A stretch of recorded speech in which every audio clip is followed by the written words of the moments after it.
We somehow ended up with some of the most stacked months in recent gaming memory, and nobody's talking about it loud enough. Like, April 2026 is bringing in that heat and that gas. We're talking about brand new IPs from Capcom, a returnal spiritual successor, a fighting game built by Killer Instinct vets. We got a noir FPS that looks like a 1930s cartoon that came to life, and we even got a cyberpunk platformer that's been in development since 2021. And all these games are dropping in the same month, all very different games. But if you're like me, you've been sitting on a backlog all year long telling yourself, I'll catch up, I'll get to it.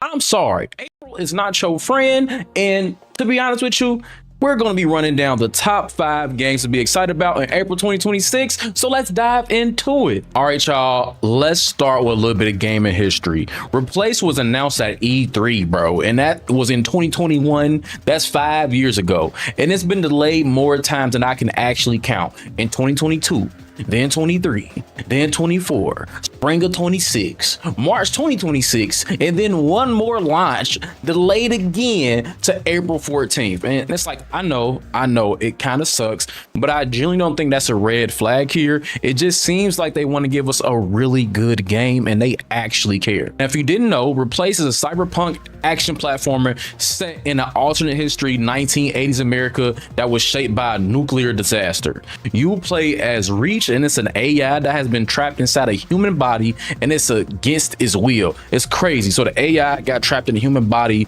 and now it's human but not. I don't know, it's wild.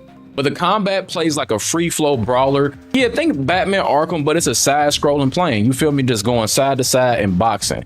It's punchy, it's fluid, and it's cinematic. The Steam demo dropped in February and players loved it. The developer themselves said the demo response was overwhelming and that fan feedback is actually shaping the final polish. The art style is super stunning. The pixel art with the light and the atmosphere that makes it look like an actual film that got dipped in neon. And it's the world of Phoenix City. It feels gritty and alive, and the whole premise, an AI desperate to understand humanity from the inside, kind of gives it that real emotional weight. If you got Game Pass, this is an easy cop and it's zero risk play. You can just download it day one and see for yourself why people have been following this game for damn near half a decade. Next up is Mouse PI for Hire. Now, this is something different. This is for the people that like something different. It's one of those games that I saw a trailer for and immediately thought, I think I found my people, and who made this? This is a first-person shooter starring Jack Pepper, a hard-boiled mouse detective in a city called Mouseburg. And the entire game is styled like a 1930s Rubber House cartoon. So think early Mickey Mouse, no Keyblade though, just guns, lots of guns. And to be real with you, it is a boomer shooter at heart. If you don't know the term, think Doom or Quake. Fast, aggressive, momentum-based FPS combat where standing still actually gets you killed. And there are over 20 levels, a variety of cartoon weapons, wall running, grapple hooks, double jumps, power-ups, and the vibe is, what if a 1930s cartoon had a glow up and became an action game? And I love the vibe, and I'm actually excited for it. And this is a hand-drawn black and white animation, and it is a genuine artistic achievement. We got a jazz soundtrack, classic film studios, underground sewers, a casino. Like, this city actually has some personality. And the detective story is simple, because you're just going through looking for missing persons, and those cases spiral into kidnapping, murder, and manipulation with that's corruption. But it's the exact kind of campy fun that this art style is begging for. And to top it off, Detroit Baker is voicing Jack, Joel from Last of Us, Delson Rowe from Infamous Second Son, and more. So I know the delivery is going to be great. But this game is for anyone who wants something genuinely different. If you're bored of photorealism and you want some cartoon chaos, Mouse PI is calling your name, and you must grab it today, or at least try to pre-order and look it up. Now, FGC, this one is for y'all, and don't ever say I didn't do nothing for y'all. Invincible VS is being developed by Quarter Up. It's a brand new studio that's made up of former Killer Instinct 2013 developers. And if you know anything about that game, do you know these people know how to build a tournament quality fighter? And the game is already confirmed for Evo 2026, which tell you everything about where the devs were thinking and where they was going for the ceiling on this game. It is a 3v3 tag fighter. You build a team of 3 characters and swap between them mid combo. So think Marvel vs. Capcom or Dragon Ball Fighters. There are 18 characters at launch, all from the Invincible universe, including Invincible himself, Omni-Man, Cecil Stedman, Robot Girl, Robot Monster Girl, everybody. Robot Girl is actually fire. Teenage Robot Girl, y'all know what I'm talking about. Anyway, including Invincible himself, Omni-Man, we got Cecil, we got Robot, Monster Girl, and we even got Ella. I think there is a brand new character that is created exclusively for this game, and it's by the original comic creators, so I think that's pretty dope that we're getting that. And the combat is just like the show, just like the comics. It's built around bone-breaking supers, overkill finishers that make the bodies burst, and a hero boost system for boosting up your specials. So if you're an Invincible fan, this is a dream. And the original cast is back, the whole crew, and there's a cinematic story mode written by a writer from the animated series, and the gore is very on brand for the IP. So this is not for the kids, this is for the grown-ups. Let's get it. So whether you're a competitive FGC player or just someone who wants to smash their friends with Invincible and Omni-Man or recreate certain scenes in the show, this one has legs. The standard edition is $50, which feels fair for a fighter with a 1-year character pass available. All right, we got Saros. And real talk, Returnal was one of the best games of the PS5's launch era. It was punishing, gorgeous, completely unique, and maybe just a little bit too brutal for some people. I'm talking about me. So Saros is Housemarque's follow-up, and they've heard you, they heard me.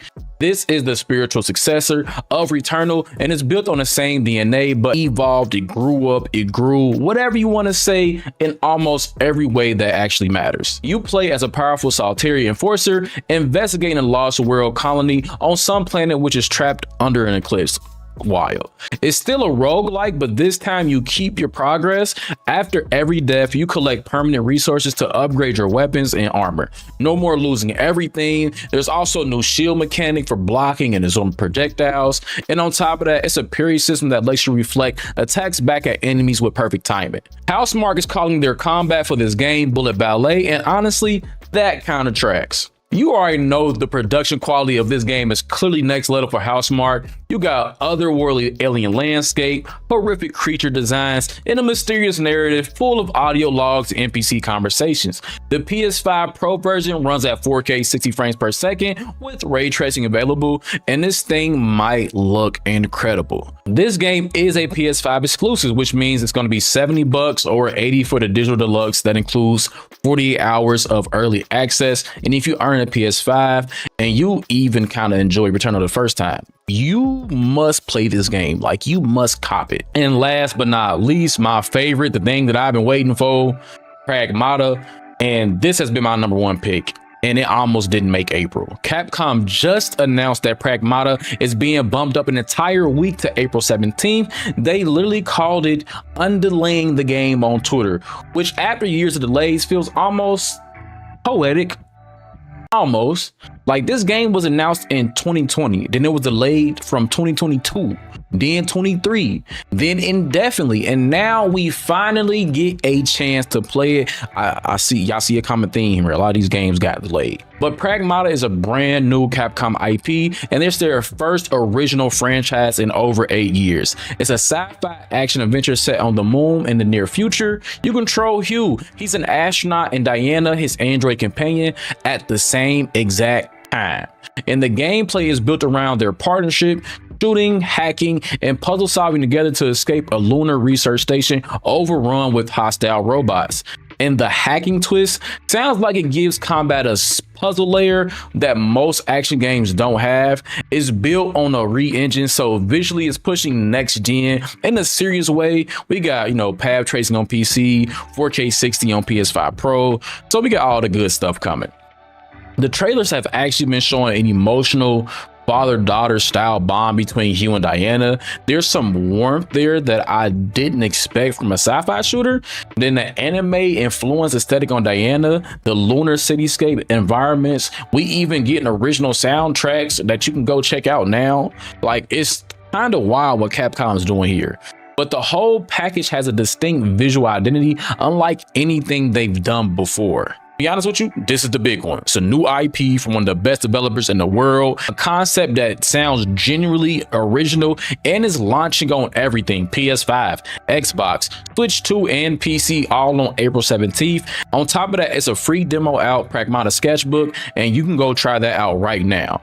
Personally, this is my most hyped game of the month, and I can't wait to play it. And that's the April 2026 lineup.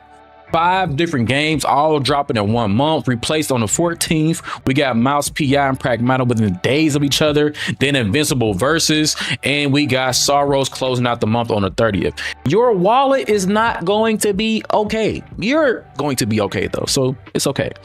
Drop a comment below which one are you going to pick up first, and if you want me to do a full review on any of these when they drop, let me know, because I will be playing them. I will have them live. But like, subscribe, and I'll see y'all in the next one.